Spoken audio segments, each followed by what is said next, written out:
আসসালামু আলাইকুম সম্মানিত আমার ফেসবুক ফ্যান ফলোয়ার ভাই বোনেরা, আপনারা সবাই কেমন আছেন?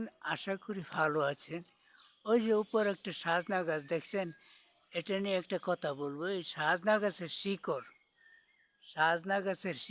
সাজনা তো কাজেই লাগে, তরকারি খায়, কিন্তু সাজনা গাছের শিকড়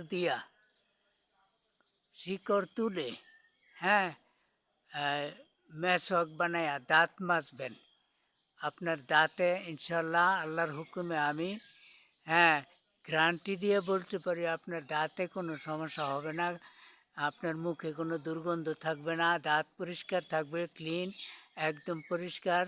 আপনারা দয়া করে টেস্ট করে দেখতে পারেন, যেটা নাকি আমি, হ্যাঁ, এই সাজনা গাছের শিকড় দিয়ে দাঁত মাজি, হ্যাঁ, এবং আমার পরিবারের সবাই দাঁত মাজে। যদি দাঁতে কোনো রোগ ব্যাধি দেখা দেয়, তাহলে সাজনা গাছের শিকড় দিয়ে আমরা দাঁত মাজি। আপনারাও ট্রাই করে দেখতে পারেন। ধন্যবাদ।